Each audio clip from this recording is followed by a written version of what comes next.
माननीय अमित शाह जी का एक बयान सुना था। उसमें उन्होंने कहा था कि हम सीए जो ला रहे हैं इसके अंदर मुसलमानों को कहीं कोई नुकसान नहीं होगा। तो हम उनकी बात का स्वागत करते हैं। जब उन्होंने कहा है तो हम लोगों को सबका साथ, सबका विश्वास, सबका विकास की बात को और उस नारे को बुलंद करने के लिए सबको एकजुट करना पड़ेगा। अब देश की जनता इसका जवाब अपने तरीके से देगी।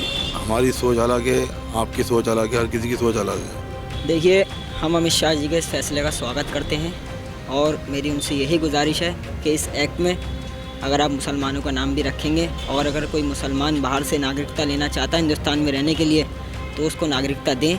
सिटीजनशिप अमेंडमेंट एक्ट को लेकर मेरे साथ मुरादाबाद जनपद में मुस्लिम समुदाय के लोग हैं। इनसे बात करेंगे क्या कुछ कहना है यहाँ के लोगों का। जी, सिटीजनशिप अमेंडमेंट एक्ट जो है तुम्हारा जल्द ही सरकार लागू करने वाली है, उसको लेकर क्या कुछ कहना है? देखिए, अभी हमने पिछले दिनों देश के गृह मंत्री माननीय अमित शाह जी का एक बयान सुना था। उसमें उन्होंने कहा था कि हम सीए जो ला रहे हैं इसके अंदर मुसलमानों को कहीं कोई नुकसान नहीं होगा।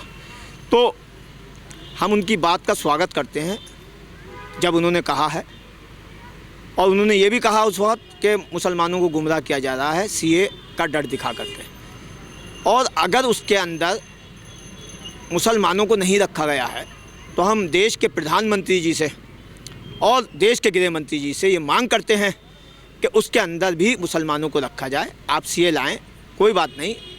और जैसे आपने हिंदू, मुस्लिम, सिख, ईसाई सब लोगों को नागरिकता देने का कानून रखा है, तो उसके अंदर अगर मुसलमानों को रखेंगे आप, तो उससे आपका जो वो नारा है सबका साथ, सबका विश्वास, सबका विकास, वो नारा आपका बुलंद होगा। और चुनावी दौर है, परसों अभी प्रधानमंत्री जी ने एक बहुत अच्छा भाषण पार्लियामेंट के अंदर दिया है।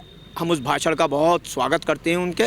उस भाषण से उनके ऐसा लगा हमें कि देश के लिए उन्होंने बहुत कुछ किया है और आगे भी वो बहुत कुछ करना चाहते हैं।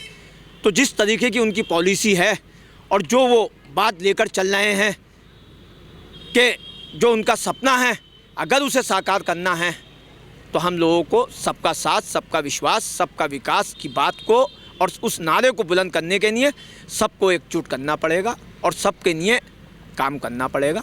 यही मेरी माननीय गृह मंत्री जी से, नरेंद्र मोदी जी, प्रधानमंत्री जी से ये मांग है कि आप इसके अंदर अगर मुसलमानों को शामिल नहीं किया है तो आप उसमें अंदर मुसलमानों को भी शामिल कीजिए, क्योंकि मुसलमान भी इस देश का नागरिक है और इस देश की जंग आज़ादी में उसने बढ़ चढ़ कर हिस्सा लिया है और इस देश को आज़ाद कराने में उनके बुज़ुर्गों ने कुर्बानियाँ दी हैं, खून बहाए हैं और शहीद हुए हैं। इसलिए मेरी आपसे मांग है कि इसके अंदर मुसलमानों को भी रखें सीए के अंदर। सीए को लेकर मुस्लिम समुदाय क्या कुछ सोचता है, क्या कुछ कहना है आपका? सीए को लेकर मुस्लिम समुदाय यही सोचता है कि जो कानून सरकार बना रही है इस कानून के अंदर मुसलमानों को हिस्सेदारी भरपूर मिलनी चाहिए और जो जहाँ है जैसा है उसको वहीं ऐसा रहने देना चाहिए। और कानून के अंदर थोड़ी बहुत रियायत भी होनी चाहिए जब सीए बन रहा है। तो अब देश की जनता इसका जवाब अपने तरीके से देगी। हमारी सोच अलग है, आपकी सोच अलग है, हर किसी की सोच अलग है। तो सरकार कानून बना रही है, पार्लियामेंट में पास कर रही है। अब इसका रिज़ल्ट तो पास होने के बाद ही निकलेगा। सिटीजनशिप अमेंडमेंट एक्ट पास हो चुका है, अब जो है लागू करने की तैयारी है। कुछ समय बाद ये लागू किया जाएगा, इस पर क्या कुछ सोचते हैं? अमित शाह जी ने जो पार्लियामेंट में मुसलमानों की नहीं कहा था कि मुसलमानों को इसमें रखा जाएगा, तो हम ये अपील करते हैं प्रधानमंत्री जी से कि इसमें मुसलमानों को भी रखा जाए और मुसलमानों के हित के बारे में सरकार सोचे। जब ही देश की तरक्की होगी, विकास होगा। और सबका साथ, सबका विकास का नारा उनका है ही। तो सबका साथ, सबका विकास जब ही फिट होगा जब सब इसके अंदर सब धर्मों के लोग सरकार शामिल कर लेगी।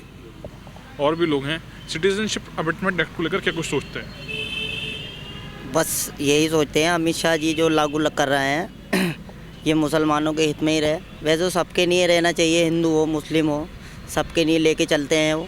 बस इससे किसी का नुकसान नहीं होना चाहिए, बस हम इतना ही सोच रहे हैं। जी, युवा भी हैं, सिटीजनशिप अमेंडमेंट एक्ट को लेकर क्या कुछ सोच है? देखिए, हम अमित शाह जी के इस फैसले का स्वागत करते हैं और मेरी उनसे यही गुजारिश है कि इस एक्ट में अगर आप मुसलमानों का नाम भी रखेंगे और अगर कोई मुसलमान बाहर से नागरिकता लेना चाहता है हिंदुस्तान में रहने के लिए तो उसको नागरिकता दें। अगर इस एक्ट में मुसलमानों का नाम ही नहीं होगा तो वो नागरिकता कैसे लेगा। और आपने ये नारा दिया था सबका साथ, सबका विकास, सबका विश्वास, तो आप इस पे खड़े उतरने के लिए इस तरीके का काम भी करें कि सबको जोड़ने का काम करें, सबका विकास करें और सबका विश्वास लें। जी, क्या कुछ सोचता है कि आम मुसलमान सीएए को लेकर? देखिए, मोदी जी ने एक नारा दिया है सबका साथ सबका विकास, तो इस नारे पर जो है उन्हें खरा उतरना चाहिए कि सबका साथ सबका विकास होना चाहिए। आज हमारे देश में शिक्षा को लेकर, स्वास्थ्य को लेकर, रोज़गार को लेकर युवा कितने वादे किए थे नौकरियों को लेकर, इस पर कोई समाधान नहीं हुआ है। मैं बस इतना ही कहना चाहूँगा, सबका साथ सबका विकास हो और सीएए में जो है सभी लोग शामिल होकर इस देश की सरकार को ये कानून पास करना चाहिए कि सभी लोग इसमें शामिल हों। और मैं ये पंक्तियाँ कहना चाहूँगा, बांट दिया इस धरती को, क्या चांद सितारों का होगा, नदियों के कुछ नाम रखे बहती धारों का क्या होगा, शिव की गंगा भी पानी है, आबे ज़मज़म भी पानी है, मुल्ला भी पिए पंडित भी पिए, पानी का मज़हब क्या होगा। इन फ़िरका परस्तों से पूछो, क्या सूरज अलग बनाओगे, एक हवा में सांस है सबकी, क्या हवा भी नहीं चलाओगे। कौम का करे जो बंटवारा, रहबर वो कौम का ढोंगी है, क्या खुदा ने मंदिर तोड़ा था या राम ने मस्जिद तोड़ी है। मैं बस इतना ही कहना चाहूँगा, हमारे देश में सुख और शांति हो और ये सीएए जो कानून पारित हो रहा है इसमें मुसलमानों का भी नाम शामिल हो। और अमित शाह ने जो बयान दिया है, अमित शाह जी ने जो बयान दिया है कि इसमें मुसलमानों को भी साथ लिया जाएगा और मुसलमानों के लिए भी काम किया जाएगा। धन्यवाद। मेरे द्वारा मुरादाबाद जनपद में मुस्लिम समुदाय के लोगों से सिटीजनशिप अमेंडमेंट एक्ट को लेकर बात की गई है, जिनके द्वारा अपनी अलग अलग प्रतिक्रिया दी है। शारिक सिद्दीकी, TV9 मुरादाबाद।